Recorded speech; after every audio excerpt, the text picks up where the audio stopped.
Okay.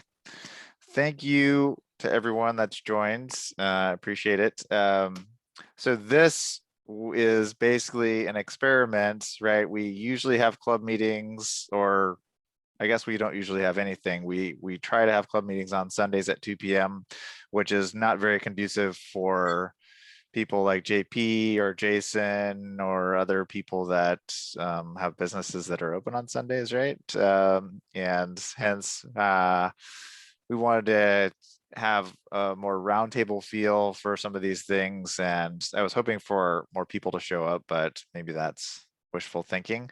But the reason why we had it on Monday was so we could grab Jason, JP, hopefully Dane from Burning Brothers can also join, and just have a kind of a roundtable conversation about gluten-free brewing, what's going on.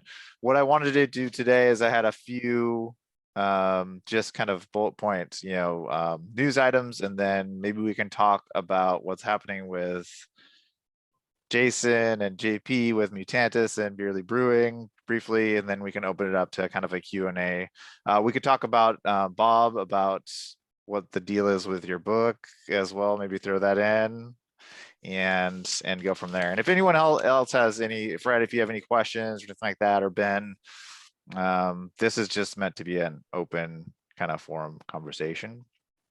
But before we do the open forum conversation, so May is Celiac Awareness Month. So I wanted to throw that out because that's super exciting, right? So May is Celiac Awareness Month.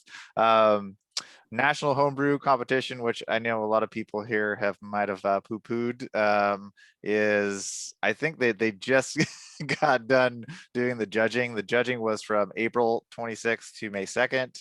I submitted a brew that I brewed very haphazardly, very quickly, and didn't put a lot of thought into. That actually turned out really quite good. It was an amber ale that I was pretty happy with. Usually I kind of like, chew my fingernails thinking about that recipe and make sure it's just perfect. And this was more of like, oh, what the hell do I have in my garage grain catalog, and just throw it together and see what comes out. So that did anyone else submit? Ben, anyone else submit a beer? Not yet. I'm still working on my confidence. Okay. So that goes into the next item, Fred, is that Holidaily is having a homebrew competition, which is scheduled for, I think, July the 1st. And so if you are thinking about entering another competition that's dedicated gluten-free, which is pretty cool that they put this on. So I think we need to give them a shout out for doing that. And so you have to do the whole ship beers over to Colorado, which is a little bit of a hassle. But if you want good feedback, that I would be getting your recipes ready and doing your, getting ready to think about what you're going to be brewing for that competition. So that is in July. Cool. And I don't know, do you guys judge it? Do you guys judge that? Are you going? We didn't last year. Last year they judged it there. If the judging takes place in July, the meeting that we have in person is not going to be until the week before GFBA or CBC. Is it, Jason? I think it's CBC in September. So I'm not sure that they're going to include us this year. Yeah, and I think that's gosh, I'm drawing a blank on the yeast guys that are right around the corner there. Propagate, yeah. I think that they had some of the guys from Propagate that did some of the judging last year. Actually, the feedback for the second year was a lot better than the first year. So I thought it was much improved in terms of the feedback, and the scoring seemed to be a little bit better. So survey stuff. Now, maybe Bob can talk about that, because I think that Stuart was in the mat, and Stuart couldn't join us tonight, but the survey that we had out on Facebook that he had been working hard on, he was, I think, trying to collate a lot of that data to provide that in a presentable format. I think that Stuart's been very busy. He can't make it to this meeting because of that as well. Bob, did you, I think he sent you some raw data. Did you look at that or have a chance to filter through any of that information? I plan to, currently in the chapter regarding like mash considerations, enzymes, things like that. So it's a good idea to have be able to represent what people are doing. I think it would be great to be able to offer the why as well. I think that when it really came down to it, I'm almost curious, like how many people from the commercial gluten-free beer industry are up for me putting this out there, right? Because this will go right into the hands of some of the largest beer makers in the world because it's through Brewers publications. So the concern is, but I would say that a lot of this data is already out there through these meetings and various forums like Zero Tolerance and things like that. So that's why I'm not too worried about that. And I think the more open we are, the more we're going to start seeing a reduction in, newer gluten-reduced brands coming on, like specifically Michelob Ultra just came out with a gluten-reduced brand. There's 2 new Southern California brands that are gluten-reduced that I see on the shelves in Bevmo and Total Wine now. So I think I hope that the message of getting the information and the knowledge and sharing that specific element is really important. I mean, my writer's liaison thought I was being a little bit militant in my first chapter, so we've had to go back and forth a little bit. I know that I'm looking forward to the statement from GFBA. So that we can really help make sure, because GFBA and Holidaily and a lot of the people that are in that area that are kind of in the Brewers Association's backyard, I think those people are who I'm looking for to be confidants and to be real champions for not just having it be one person's take, and not even just the 1,100 people, because there are far more brewers out there that brew with barley than do with gluten-free grains. So I think the more people that we have, more friends that we have in high places, the better. And I've definitely had an interesting I wouldn't necessarily say there was too many points of contention, but there was definitely times where I had to go back and go, hey, I want to make sure that you've read everything that I put down, because I'm concerned that you haven't understood the direction that I'm looking to take, specifically because there are so many books that have barley brewing theory and knowledge and all sorts of things already in them. And that's one of the reasons why I want to go specifically towards 100% gluten-free brewing in the production of this book, to really help open that up, and to, also really look at some of the history too. I mean, some of my latter chapters will involve things like umkumbotti and chicha and various different international historic beverages as well. That of course involve almost exclusively the use of gluten-free grains. So and not just to mention the modern takes and the styles and things like that. I did a whole chapter on style consideration recently. Because I think it is a really big thing to consider, right? Is like, if you use specific grains, can you ever make a blank style? Well, yeah, you could call it that, but in terms of the eyes of GABF, here's what you need to, think about, right? And things like that, right? So, I still find myself going in a lot of different directions and just like getting like analysis paralysis in the process of this book, just because of things like we're talking about, like this survey, like investigating, okay, who's doing what and why and where. I mean, like people are doing different stuff the world over in gluten-free brewing. So it's really interesting because barley, it operates within like between 145 and 168 is barley, right? And gluten-free grains are everywhere, all over the map in terms of our treatment and how we, coax various flavors and, starch content, convertible sugars, you name it. So it's definitely been a labor of love in that, right? So yeah, I mean, long-winded way to get at your question, but definitely a lot in the hopper right now, and definitely looking at a lot of things. So I haven't really had a chance to really go in deep on the data, but some of the stuff that Stuart has been able to put forth has been a good, overview, but I definitely want to get down and a little bit more granular, see, a little bit more of the, the what's, whys, and the wheres. Yeah, I think that there's probably a lot of interesting data in there. I mean, it's kind of, I'm glad that Stuart did it, because I don't think I'd want to do it, right? So yeah, I heard that. Yeah. So yeah, I wanted to well, since Jason seems to have left for the moment, and JP, are you in a position to give us a scoop on what you got going on Yeah, sure. I can do that. I heard the pump running dry over here, and Chris, waving my background, Chris, is just transferring everything at knockout over the fermenter. So I just heard that and went over and checked to see how he was. So you just kind of got a backwards tour of the brewery, as it were. JP, all I want you to do is hold your hands out and then turn around like this. And are you hitting walls? I am hitting absolutely no walls. And I didn't even hit any other people. It was fantastic. So we are fully, Bierly Brewing has fully moved into 624 Northeast 11th Street. 624 Northeast 3rd Street. We are on historic downtown McMinnville's Main Street, which is 3rd. And we're now in a 4,000 square foot building. We're still jamming on the 2-barrel system and doing double batches to fill our 4-barrel fermenters. We're going to keep going on that for a while, and then upgrade that system as well, so we can a little bit better keep up.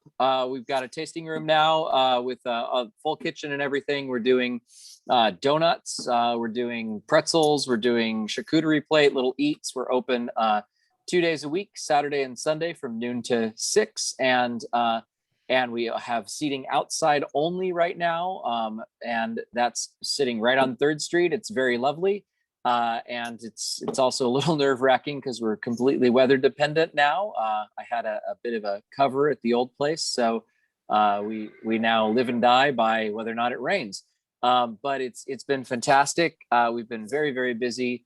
And everything we make with the food and the beer is all gluten-free with gluten-free ingredients. And we've had a lot of local Facebook people and Instagram people sharing information, and had their customers coming in and just absolutely floored that something like this is down in McMinnville. So that's the point, right? Is to blow people's minds, as it were, with beer and donuts and pretzels is what we're doing here in McMinnville. Any plans to expand distribution or do anything different with food, or what's your plans over the next like 6 months or so? Yeah, so the next 6 months, we're really watching to see what COVID does. And Oregon, we bump around a bit with what we're allowed to be open and capacity and all that. We're very fortunate that we're like less than a month away from having all of our current staff fully protected with a vaccine.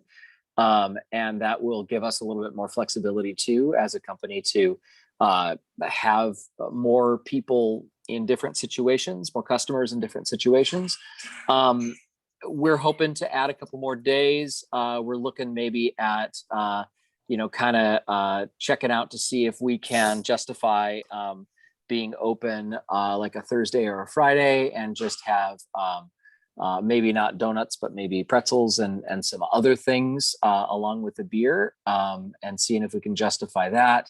We're really happy with what we're providing right now with food. Of course, we could make full meals and everything because we've got all the toys.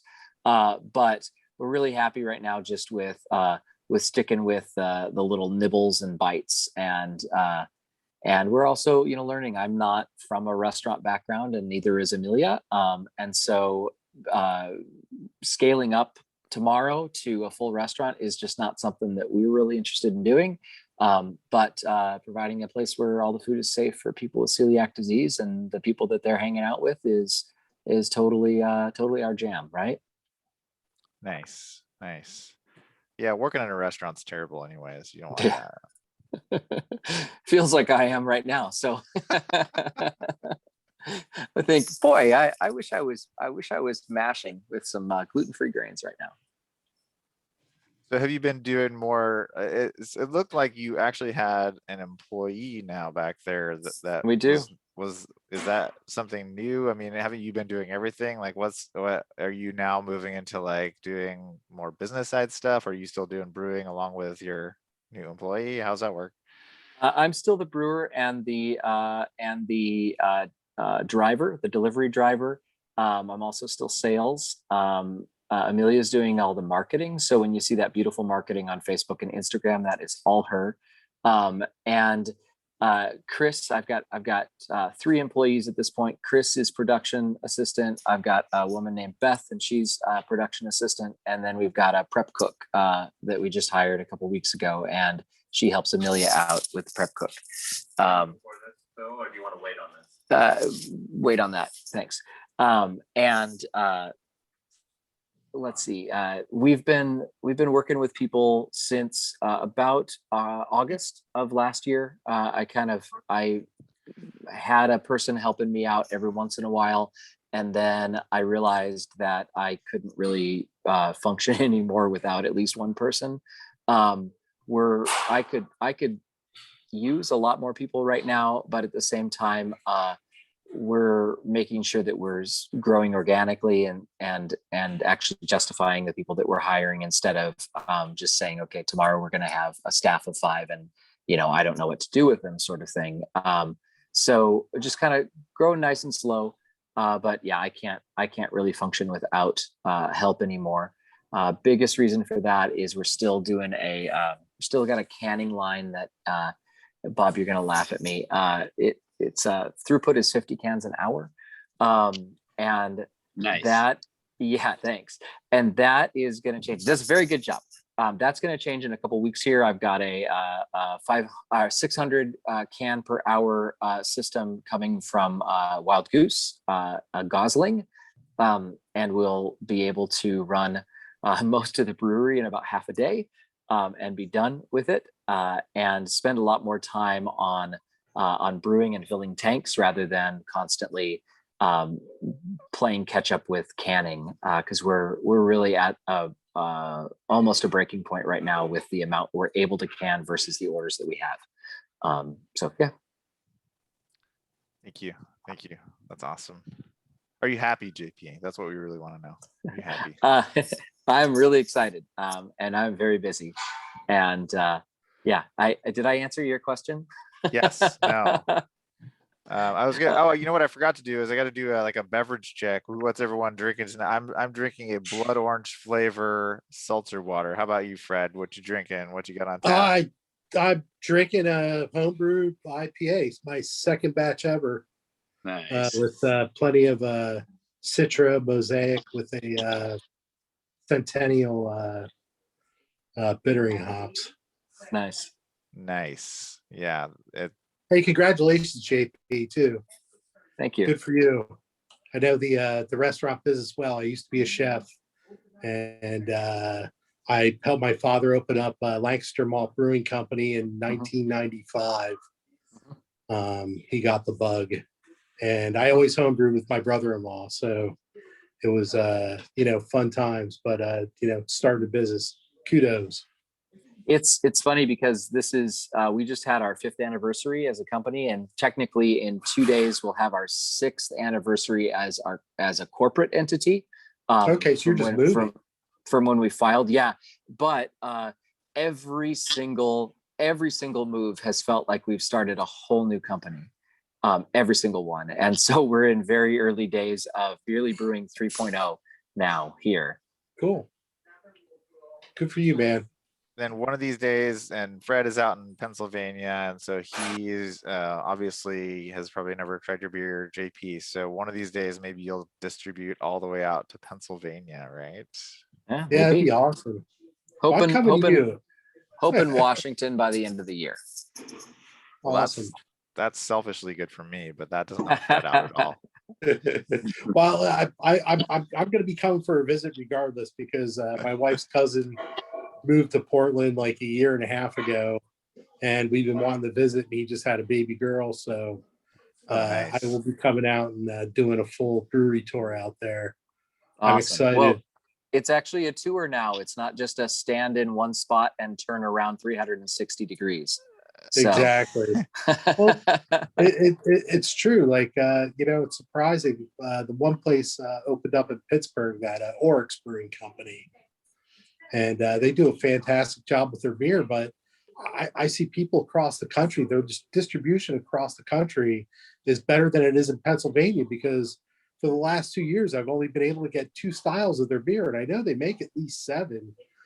Some of them are for the brewery only, but I kind of get jealous that I have to drive out to Pittsburgh, which is where my wife's from anyways, to go get good cans.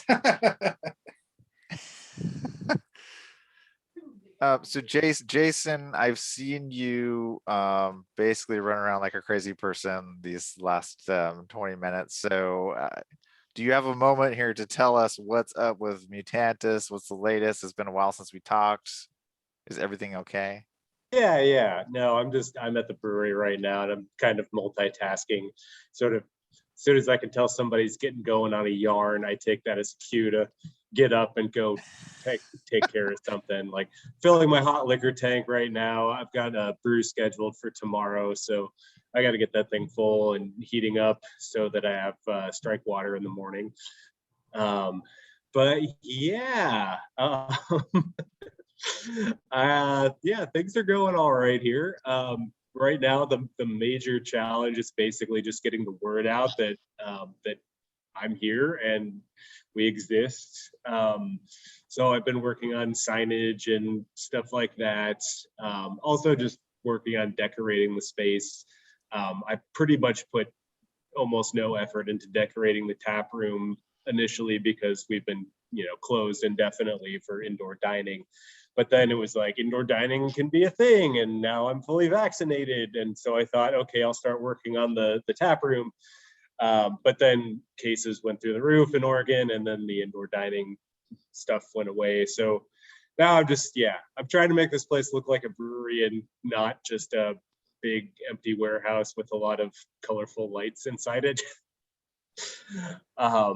But yeah, now that the weather's warmed up, we do have a nice patio with no covering, but on the sunny days, we do get a pretty decent crowd in here. And I'm using the royal we because I don't have anybody else that works with me. It's just me. Yeah, I didn't really have a spiel. Really, well, tell us where you for the YouTube crowd. We're gonna post this online. So where are you located? What are your hours? How can we get in touch? Like, give us just the spiel on that real quick. I gotcha. So for those who aren't familiar with me, Mutantis Brewery and Bottle Shop is Oregon's 5th dedicated gluten-free brewery and first dedicated gluten-free beer bottle shop. We're up here in North Portland, just off of Northeast Deacom and 18th Avenue. And yeah, we're kind of holding it down up in the northern part of the state. A lot of the other gluten-free breweries in Oregon are a bit further south, like Lickmanville or at least Southeast Portland. And yeah, our hours are Wednesday through Sunday, usually 2 p.m. to 8 p.m., although that's kind of in flux as the days get longer. Sundays, we're still doing earlier, like 1 to 7, because I need at least one day that I can get off roughly around dinner time, because the hours are pretty long. Not gonna lie. But yeah, our whole deal is I never make the same beer twice. I publish all the recipes and homebrew versions on the website, so that people who want to brew what I'm brewing can go ahead and do that, since that's pretty much the only way to get a beer that I made after it's gone. We also stock beer from all of Oregon's other gluten-free breweries. I pretty much do everything I can to get my hands on everything that is gluten-free beer made in Oregon. Not always successful at that. I know at least like Evasion has a few beers that they don't release to distribution for various reasons. So I'm kind of at a loss for that. But presently I have something like 45 different gluten-free beers in the fridge, along with some ciders and some hard seltzers. And yeah, we're basically just trying to be the gluten-free beer mecca of the state of Oregon. So if anybody comes to town and wants to try all the beers that are made here, they don't have to spend a day driving from brewery to brewery and getting a little cross section here and there. They can just come see me and load up with a case of beer representing 5 different breweries. Nice. Did you ever brew a beer and then you're like, oh, I can't believe I only get to do that one time? It's so good. It's like, Does that happen where you're like, that was so I good, I can't mean, believe I'm gonna only do that once? there's always a better beer. Like I've never made a recipe where I'm like, there is zero room for improvement. You know, I've hit some really solid beers, but there's always something that I want to tweak. You know, that's just me though. That's the nature of my approach to brewing is I'm always trying to make the best beer possible. And no matter how good it gets, I always feel like there's room to get better. So in that spirit, between all you guys and everyone on this call, I'm just throwing out topics of conversation. Anyone has a question for these guys, just go ahead and shout it out, but I'll give you the first one. So over the past year, there's been a lot of talk about different enzymes. I think a lot of people moved away from some of the older like Termamil enzyme additions and now are using like the Ondia Pro Ceramix Flex. So over the past year, have you seen a significant change in what you guys are doing from like an enzyme perspective to your beers, and has that changed like fundamentally how much grain you use in your process and all that kind of stuff? What are you seeing in terms of changes in your process over the past year? Do you want to talk first, Jason, or do you want me to? Sure. Yeah, I mean that's been kind of like the big project, to which I owe JP a great deal for giving me a place to experiment when I was living in like a 300 square foot apartment with no room to homebrew. But you know, in the time since I left my post at Ghostfish, I got really kind of interested in getting more academic about enzymes and just trying to fill in gaps in my knowledge and expand on the sort of like basic ideas that brewers tend to have about enzymes. Like there's alpha amylase and that makes dextrins, and there's beta amylase and that makes maltose. And you know, it's one works at like 145 and the other one works like north of 150. Brewing enzymes are so much more complicated than that, especially in gluten-free brewing. Like we kind of have to learn about a lot more than just amylases, although even amylase is a lot more complicated than just alpha and beta. Like alpha amylase is like a whole family of amylases that actually all produce, you know, can produce different types of sugars and different, you know, sugar spectra. But yeah, so I've always been dissatisfied with the level of body and head retention that gluten-free beers tend to have. So my like holy grail was trying to find out a combination of enzymes in a mash regimen that would improve that. And that's kind of what led first to Ondia and then to Ceramix, you know, blending those two together. You know, it's definitely yielded some great results in terms of body and head retention. Like, I don't know how well you guys can see this, but this is my blueberry wit beer. And I poured this like 5 minutes ago and it still like holds a head, it laces the glass. This is definitely like getting close to you know, what I've always wanted. But yeah, the other side effect of that is that we've seen huge gains in efficiency. You know, like when I was brewing at Ghostfish, I would be pretty ecstatic to break like 80%. And now we're like routinely hitting like high 90s to even over 100 sometimes. Granted, we don't exactly have hard data on what the actual extract potential of these grains are. And the fact that we're exceeding 100% efficiency sometimes probably indicates that it might actually be more than like 30 to 32 ppg. You know, millet and rice might be more like 34. But yeah, it's sorry, I'm rambling here. It's been a journey.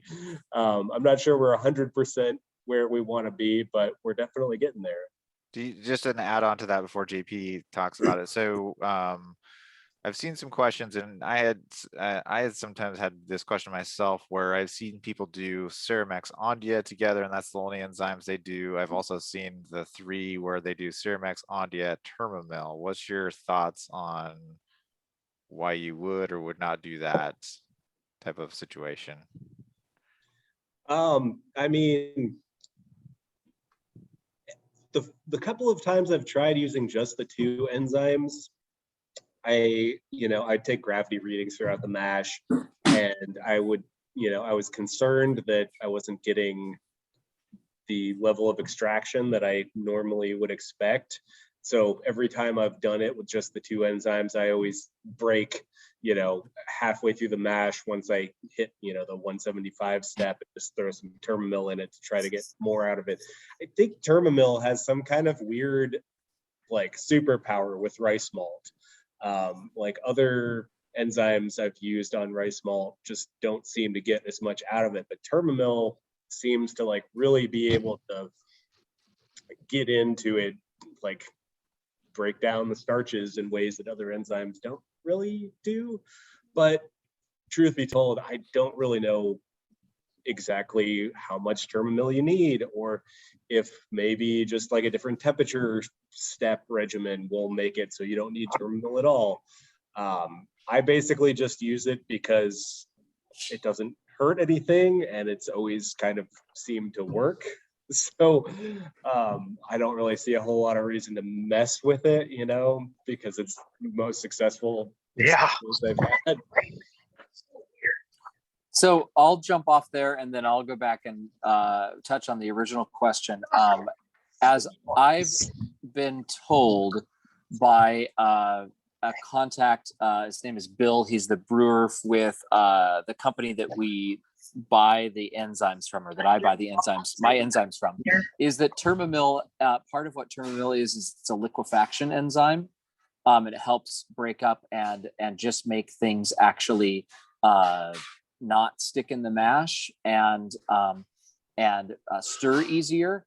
And so Bill's original advice to me was throw it in as soon as you throw the grain in, and get it working, and it will break up. It will help to get everything less sticky in the time that it sits. Also with Termamil, you have that enzyme active up until you hit boiling. Whereas Ondia definitely has a lower denature point. Ceramix, I've heard some different things as far as the denaturing point of the denaturing temperature of Ceramix, but Termamil definitely is active all the way up. And when we hit 175, because I'm doing a 2 to 3 step mash as well, similar to Jason's. When we hit 175, when you run the mash paddle through, it's like water. It feels like water. And like Jason, generally when we have to buy enzymes, we're not buying a few ounces, we're buying 25 kilograms. So I'm in it to win it with Termamil. And there is no reason for me to give up on it, because I have at least 2/3 of a 25 kilogram tote, and I'm probably not going to use it all before it goes past its expiration date anyway. And by the way, Jason, do you need any Termamil? I will soon. Okay, yeah, good. I'm starting to get kind of low, but good. I also told you I bought a 25 kilogram of Ceramix Flex, right? You can use some of that if you want to. So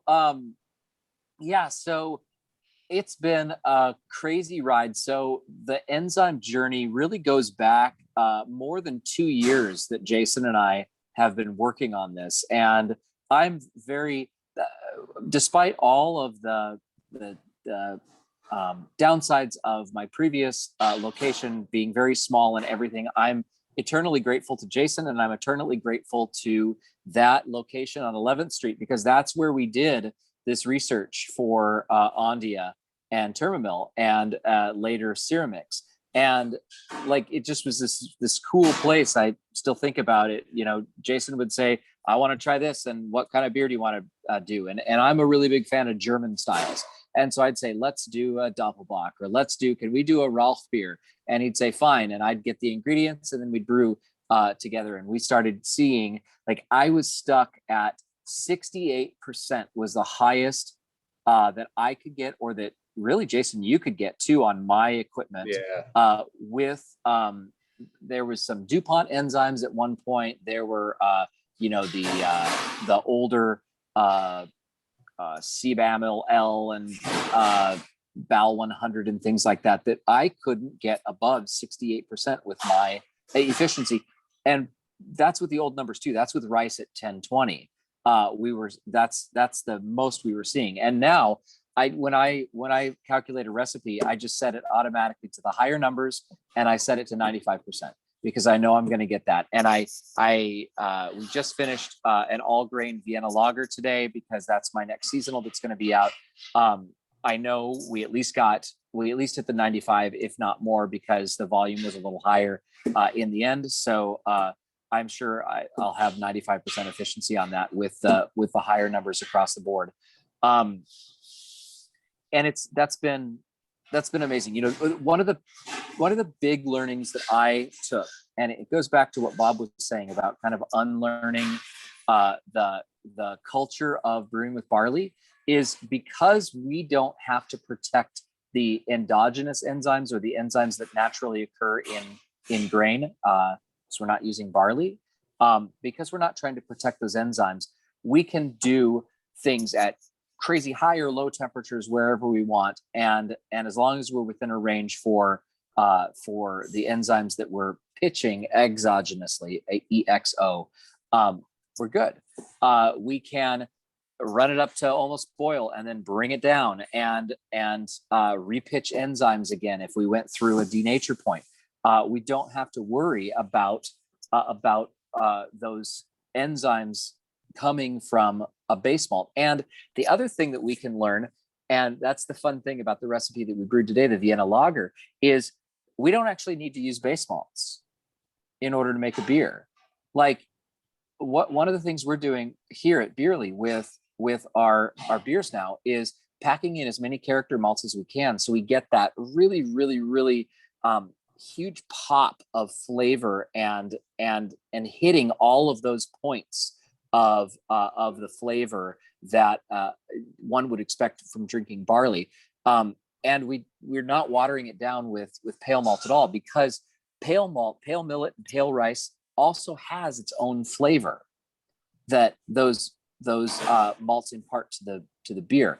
I'll share a quick story and then probably move on to another question.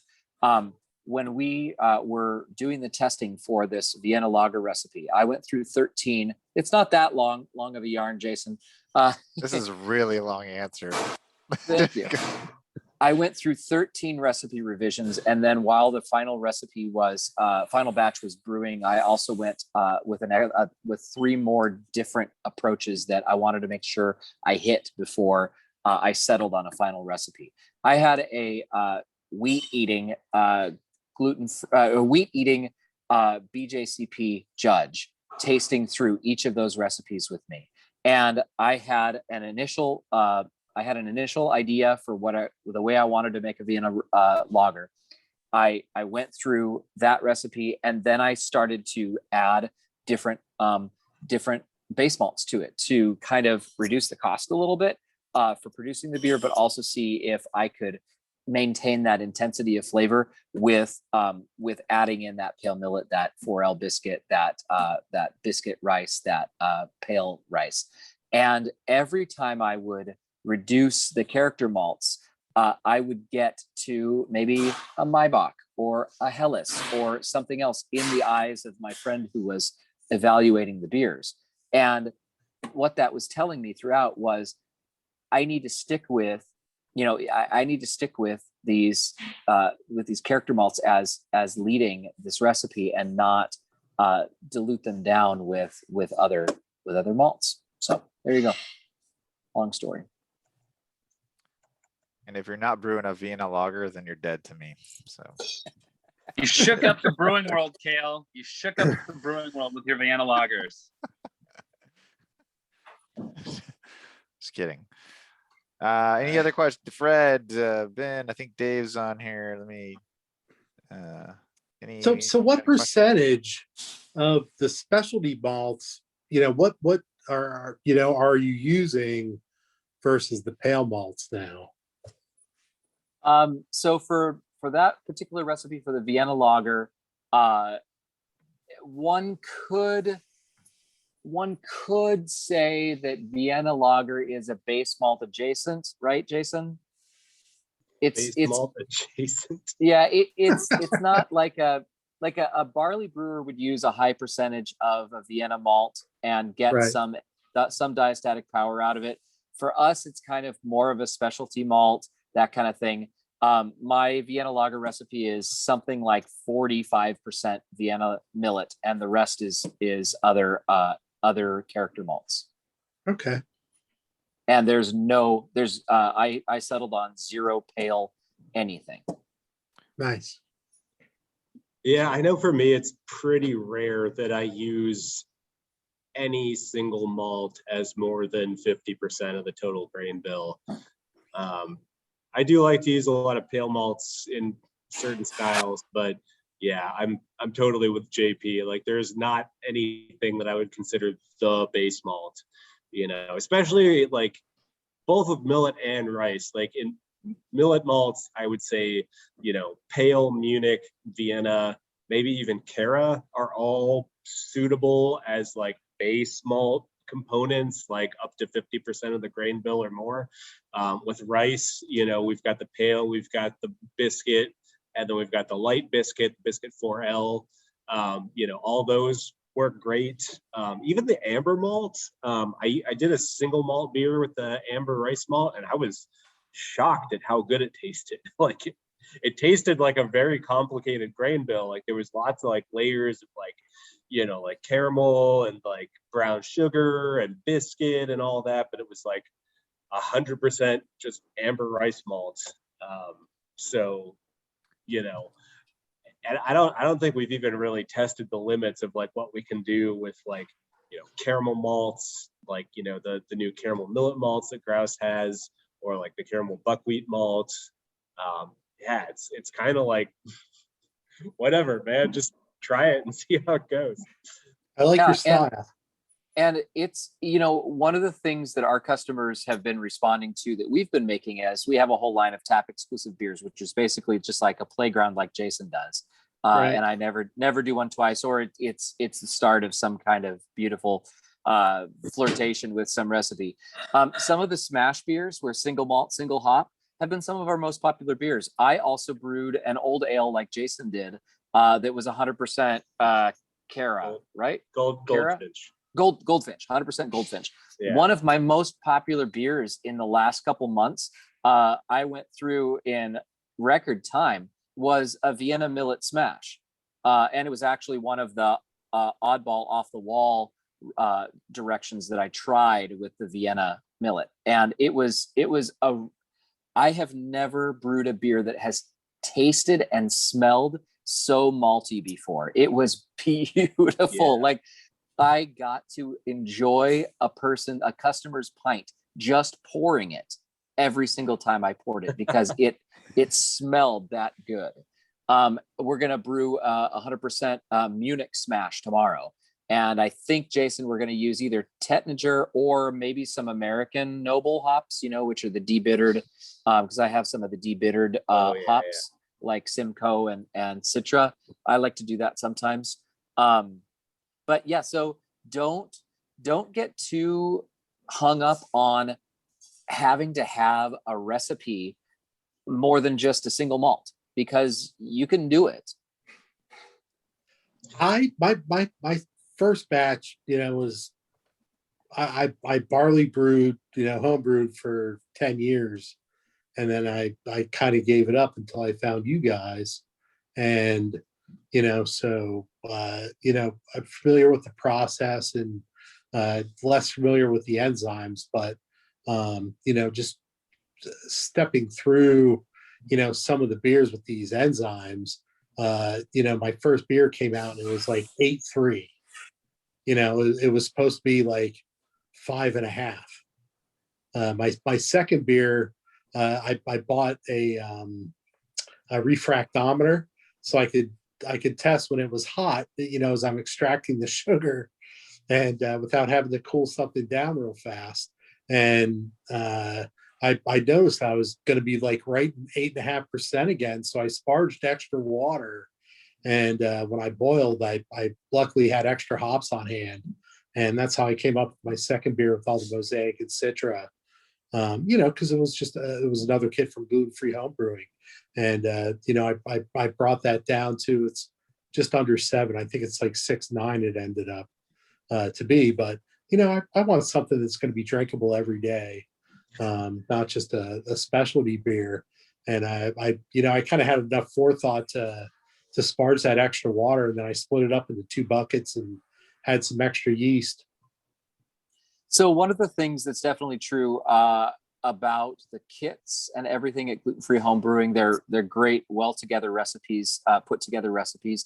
If you're using Ondia and Ceramix and Thermomil, you kind of need to reduce them in quantity, because a lot of those recipes were set up originally for CBAML L, BAL 100, those kind of things, the older style enzymes where you were expecting 68%. So if you're going to expect, you know, if you know what numbers you're expecting, you use some brewing software, throw them in there, and then just play around with the numbers on your brewing software until you get a starting gravity that you want. And then you have extra grain too. It's really great. We're down to, what are you down to, Jason? Like 10 pounds of grain per 5-gallon batch. Essentially, I'm trying to put it in homebrew. Oh man, I don't even know. Yeah, something, yeah, somewhere between 10 and 12 for like a standard strength beer, like in the 6 to 7% range. That's what I was estimating as well. You know, looking at everything, you know, 10 pounds will get you 5.5. Yep, exactly. With Yeah, these enzymes. Exactly. Yeah, and so that actually leaves extra room in your mash tun. But having a smaller grain bill in that mash tun is not necessarily a bad thing. If you've got a tall, skinny mash tun, the geometry is better if you run a smaller grain bill. So also consider just running with that 10 to 12 pounds in your full mash tun and see what you do. Yeah, I mean the 15, 16 pounds that I had in there, I mean it fills up the I have the Brewzilla, full disclosure. It fills, you know, that mash tun very fast. And but you know, I don't mind making 7-gallon batches and splitting it up into 2 buckets and spending the extra $5 on some yeast. It actually worked out beautifully. The way it came out, I was very happy with my second batch, kind of doing it on the fly. So I'm gonna plan better for my future batches, you know, to get like some 5.5-6% beers out of it. Fred, I had to say something real quick there, but no problem with Brewzilla. I know a lot of people that brew on that. We've got a 5-gallon or a 7-gallon mash and boil that we use as a pilot here. Right. And then I also have a 65-liter Robo Brew that we're going to start using here soon for pilot batches, because I really can't afford to spend a whole day anymore on a 5-gallon batch of beer. So those are great systems. The downside of the Robo Brew and the mash and boil that I'm just kind of starting to think more about is it's very difficult to control the sparge rate, because when you raise that grain, that malt pipe up, it just runs out of the bottom. And with our other equipment, we can control very finely the speed at which everything comes out of the mash tun, you know, the lauter rate, and you can't do that with the mash and boil or the Robo Brew. Now, I've tried leaving the malt pipe down and sparging just into a bucket and going until I get the volume that I want.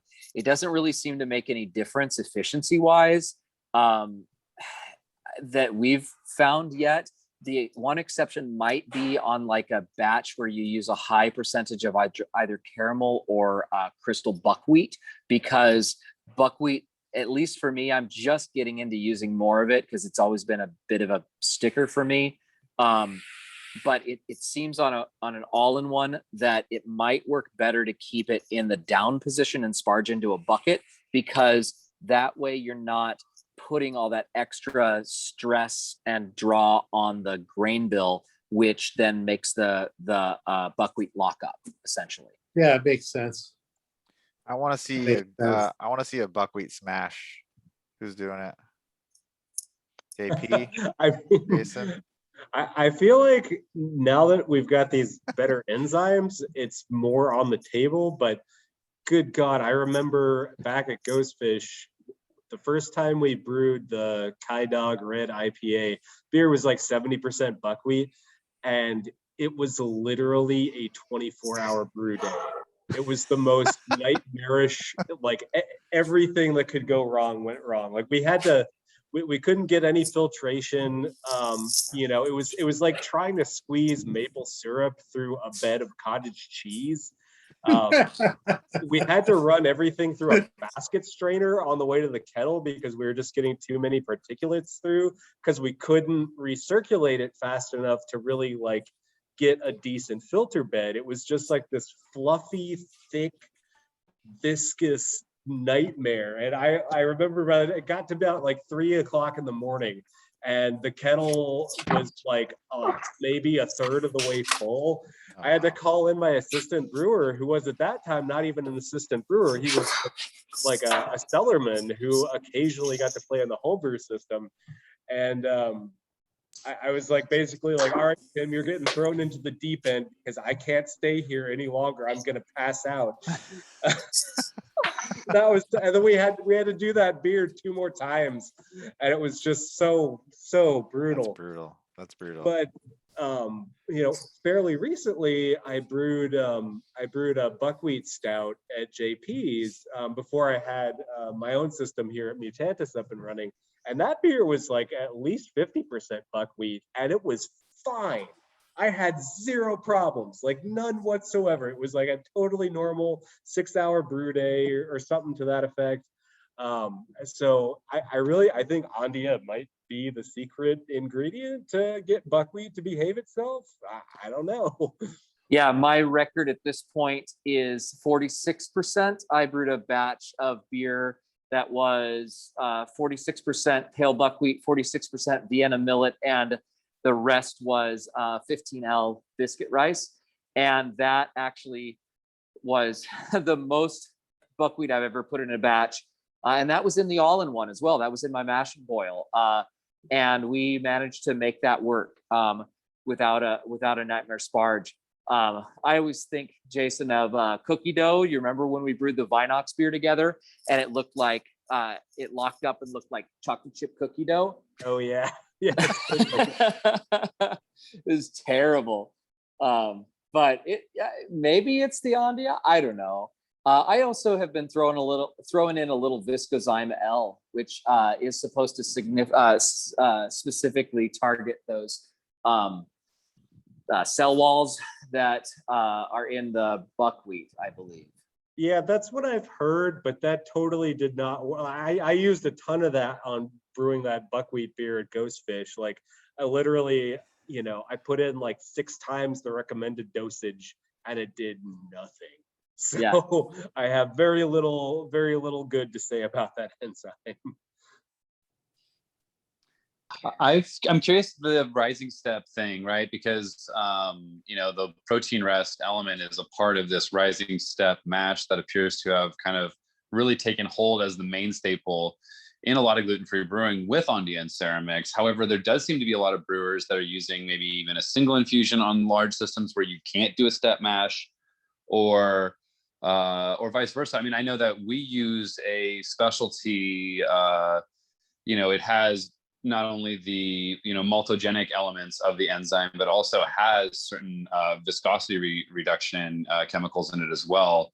But the only thing that we can work out with any contract brewer that we've ever worked with is a falling step mash. So we've had to kind of work through that kind of limitation, if you will. I know that I've heard of other brewers that are at scale trying to use Andias and Ceramixes and denaturing the chemicals on, say, a steam jacketed system where the edges are much, much hotter than the center of the mash. So Yeah. you might denature up to 60% of your enzyme if you're whirling it around. And therefore, limit your attenuation. Yeah, you might get a good starting gravity, but then what about your actual fermentability is potentially a question as well when you're considering a rising step at scale. Yeah, well, I mean, with Ondia, it kind of, the denaturing shouldn't really matter all that much. If you stagger your enzyme additions, there's certain enzymes that play their part, at the lower temperature. And then, I mean, you can add termamil at the beginning and, that nothing kills that enzyme. But, it shouldn't be that big of an issue. You might have to bolster your enzyme like a couple of doses throughout the mash, but yeah, the rising can be an issue if you don't have a brew house that's set up to make that possible. I mean, my setup is basically like a giant Herm system. It's a 5-barrel system, and the hot liquor tank is a 10-barrel hot liquor tank, and it's got like a big stainless coil inside it that I recirculate the wort through, in order to raise the temperature. But if all you have is steam jackets, that's you got to make some adjustments. And if you don't even have that, I would think that they do make like just standalone stainless coils that you can buy, and you can just, if there's like a decent sized hatch on the hot liquor tank, you could probably just drop it in through the top and run some hoses to it.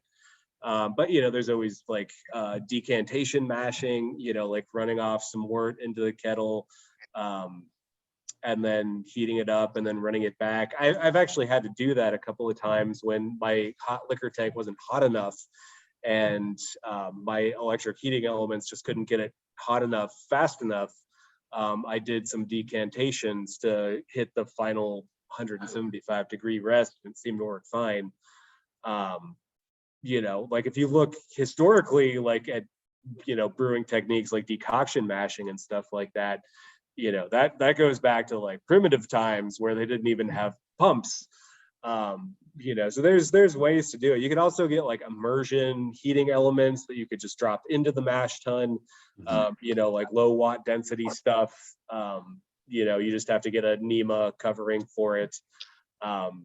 There's all kinds of ways to do it with a little bit of extra equipment, without entirely retrofitting the brew house. Not that you absolutely have to do a rising step mash. Depending on what your goals are, and what you're okay with, you could get decent extraction with like a single infusion mash, or I've personally never been able to make the falling step mash work. Every time I've done that, I've ended up with too much unfermentable sugars and pulled some off flavors out of the rice malt. But I've also seen it be the case that for whatever reason, something that works in one brewery does not work in another, and vice versa. Like I've tried to replicate processes from other commercial brewers and had no success. Even though I've like witnessed firsthand those processes working perfectly well in their brewery. So it always kind of leaves me wondering, like, what are the hidden variables here? Yeah, no, I think that your point also about the different types of sugars, right? Yeah, I mean, like I went back and watched through a couple different even zero tolerance meetings related to enzyme and enzyme use. And, you're looking at like, the ceramixes and the termimals and the ondias and whatnot. And yeah, they are, I think a lot of time it could also depend on the pH or the length of time that it spends with the actual sugars, right? Like I did an attempt at a non-alcoholic beer. I didn't want to sacrifice taste, so I didn't put any unmalted, besides a little bit of flaked quinoa for some body in. And so I did a rising step. I mashed it at 135 for like 15 minutes just to make sure I had good flow, racked it up to 185. So I killed all intrinsic enzymes. So I didn't use any to start, but then I added a little termamil into the sparge water to try to get maybe a little bit of dextrin production, very little fermentability, but I still pulled out of putting like maybe 5.5 just shy of 6 gallons in the kettle, I still pulled down like 1028 in terms of like gravity reading. So I'm like, but then are those, those could still be dextrins. That's just what's, that specific gravity of that liquid. So I mean, like, that's the thing, is I think we do need to take that plunge and take that plunge and do a little bit more lab analysis. It really feels like. Well, yeah, Um, yeah. Oh, sorry, JP. I just wanted to throw in there. We are using enzymes that aren't necessarily they weren't specifically created for, brewing gluten-free beer, right? They've been co-opted by us to kind of fill a gap, or to, because we've had some success with them. I mean, one of them is, for, meant to be used for unmalted barley, right? So I know Stuart and I had kind of talked through, well, it would be great if on a commercial scale, because you guys buy a tremendous amount more enzymes than a home brewer could ever do, if there was some sort of way to kind of drive towards, the Novozymes of the world and these producers to maybe even create a enzyme cocktail that's meant for brewing gluten-free beer with the grains like rice malt, millet malt, that's kind of designed specifically for that application. I think the challenge there, Kale, is we end up talking about different kinds of mashes and not really recognizing the difference in the different kinds of mashes. Yeah. Did anybody read the was it University of Colorado at Boulder study that Twyla and Grouse did on creating fermentable sugars in a millet and buckwheat mash, and their recommendation on using I think it was alpha amylase of some description and a glucoamylase, they saw the best, and they saw actually better results in terms of body and head retention from that than in beers that they tried Ondia Pro in. But a millet and buckwheat beer is completely different and reacts completely different than even putting 10% rice in it. Suddenly you've got a completely different mash. And so we're not talking about mashes that are 100% homogeneous barley. Oh, maybe some 2-row and maybe some 6-row, which have differences, but we're talking about completely different grains. Yeah. And using them in totally different combinations. And I think the best thing that a person can do for themselves and their brewing is just play around a lot and figure out what works, and maybe never brew a batch twice, and or maybe brew the same batch forever and ever, so that they can figure out exactly how that batch wants to be made into beer. One of the things, stepping back to one of the things that Bob was saying, Jason, you and I, at the beginning of the Ondia journey, were finding that we were creating a lot of what we assumed were higher dextrins when we were using only Ondia Pro and Termamil, because we would have fantastic efficiency. Like we were so excited, and then the beer would stall at like 10:30. Yeah. And there was no rescuing it. And for a while we were using a maltogenic enzyme that was intended to be pitched directly into the fermenter. But we got nothing out of that. It would save them for me, but we got nothing out of it in the mash. Yeah. You could put it in the tank and it'll work fine, but it worked fine. Was useless. Yeah.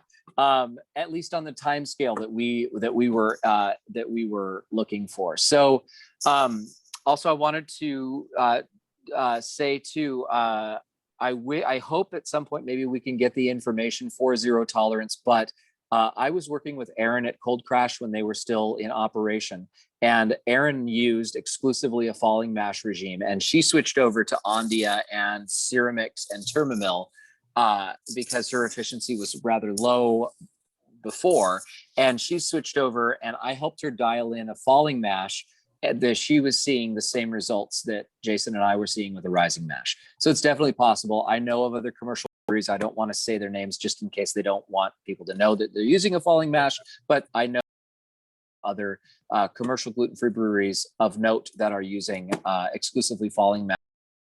I think as long as you are aware of the temperature that your enzymes denature at, and you plan around that, you can be very successful with a falling mash as well. I think that's a really so before we do that, because my wife is probably gonna murder me to go on any longer, but anybody else have any other questions? Maybe a couple of last questions for JP, Jason, Bob, Fred, Ben. You guys got questions? Nah, just Nope. congratulations for Jason and JP on your places there. Yeah. Here, Yeah, here. I'm waiting Congrats. for the pandemic here to end so I can get back up to your guys' region and enjoy myself. Me too. I'm fully. Oh, Ben, yeah. I still owe you so much rendezvous.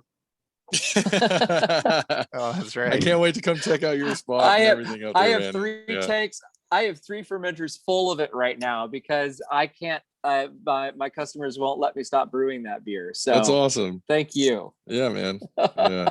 Yeah, I gotta Cool. say that's probably of these beers. That's the one I take home the most frequently, and I have That's to awesome. laugh because we spent all this time on malts, and yet sometimes the extract beers still kick ass. Well, that's it. Like with same thing over at Ghostfish, right? The #1 seller is just some Yeah. sorghum syrup. It's like Grapefruit IPA, man.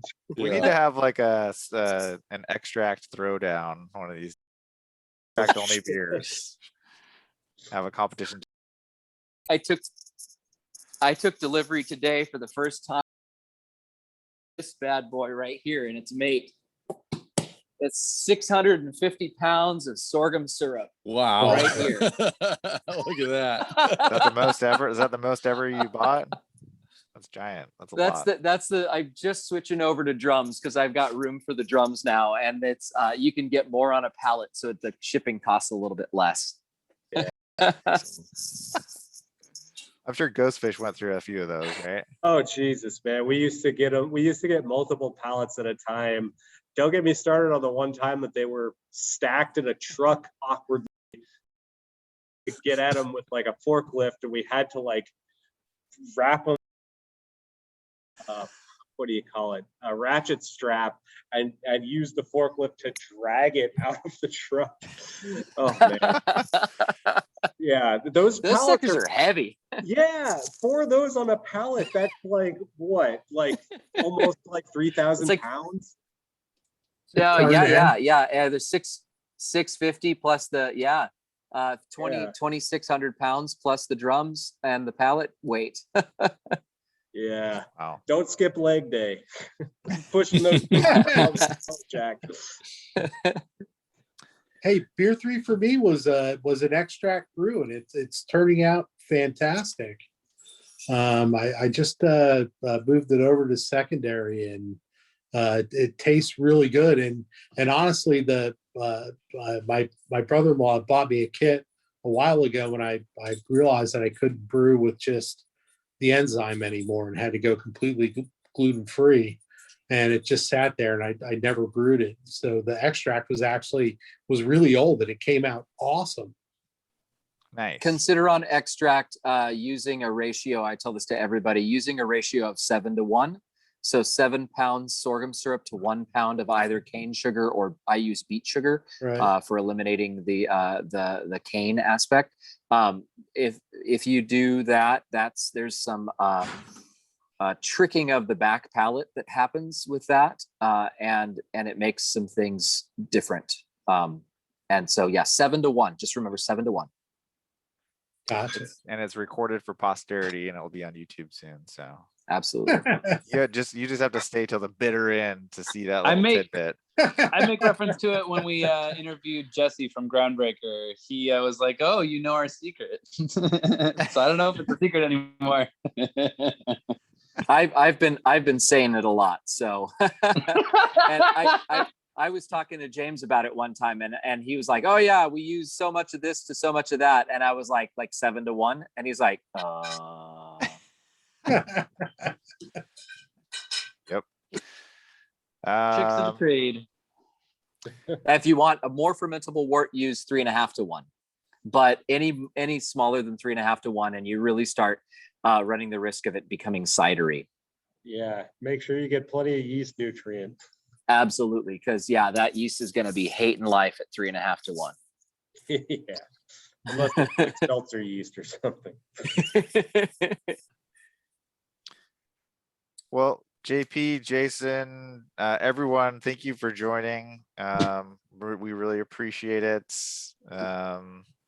You guys are awesome. On a personal note, I am in the process of getting our house ready to sell, and I'm going to be super busy over the next couple of months. So I'm not sure if we're going to be able to do a meeting in the next couple of months, but once we get into the new place and I get everything set up, I think I'll be more able to not be bombarded by house projects. And so hopefully I'll have more time to brew and more time to talk. And anyways, thanks so much for joining. Thank you.